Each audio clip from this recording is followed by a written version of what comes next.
It's time for sport. The boys are here, Winston and Chris. Good morning, guys. Hello. Good morning. So we'll go rugby, NRL, UFC. We good with that? I thought we could stick to road cones. You like that story, do you? Yeah.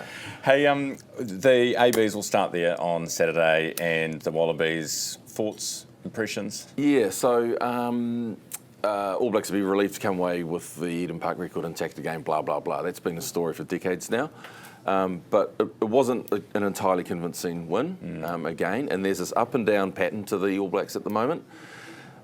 We saw it when they held off South Africa and then went to Wellington and got done. And so, do they go to Perth this weekend and get done again? They've got a couple of injury worries there. Beauden Barrett, who was looking pretty good, is off the card for this week, and Ethan de Groot as well.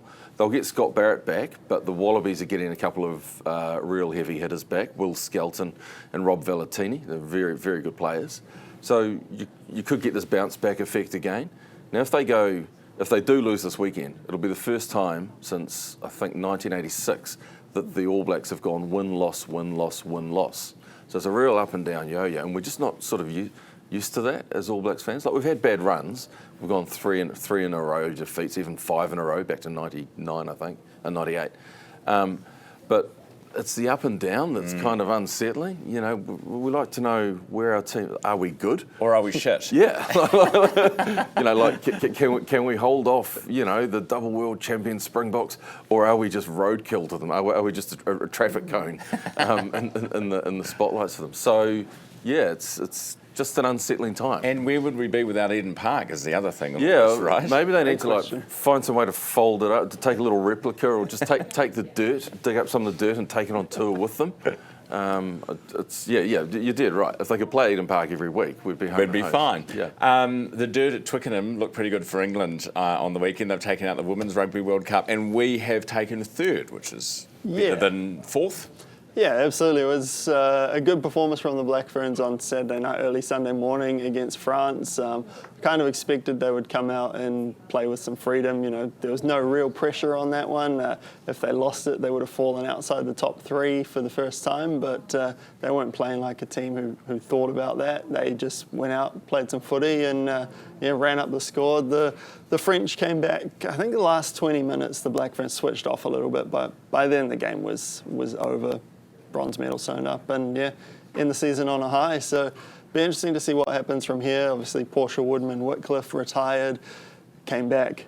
She hasn't said she's retiring again, but obviously she's got different priorities moving forward. Alan Bunting and the coaching staff, they're sort of up for renewal now. So you can expect there'll be a little bit of a review into what went on and how they can do better in the future.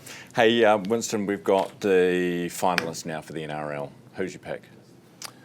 Well, if you'd asked me at the start of the weekend, I would have said Penrith, because it's just what they do. This will be the first NRL final this decade that hasn't had the Panthers in it.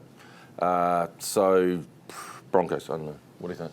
Yeah, Broncos are a good team, but they're one of those teams that are either really good or they're really not good. Right. Melbourne are just overly consistent. They're just weirdly consistent. And they got Jerome Hughes back this week after 3 weeks after a broken arm, and he was phenomenal. So I think if they've got him on the field, I'd be back in the Storm.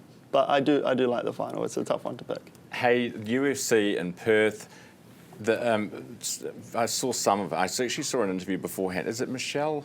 Michelle Montague from Matamata. Yeah, she's hilarious. She is. Yeah. Some of her comments about I hadn't had much experience with fighting other than a few schoolyard biffos when I was younger. Just a real character. Yeah, she is. And she got a good win. That was her first fight where elbows were allowed, and she actually got cut open quite bad on the forehead in the first round with an elbow. So a lesson for her there, but she was pretty dominant, which was good. And good day for the Kiwis. I think they went 4 for 4 New Zealand fighters. Carlos Ulberg winning the main event by knockout. Now he's going on a plane to Vegas, probably either last night or today, to sit cage side for the world title fight, which is on Sunday. And I spoke to him after the fight yesterday, and he said he's offered to be the backup. So hey, he might fight again next week if things go his way. What do you mean elbows? Is there a rule? Sometimes they some promotions don't let you use elbows. It's I guess just a safety thing, but UFC is sort of safety. Elbows, knees. They worry about safety. You'd be in there, eh? Yeah, right in there.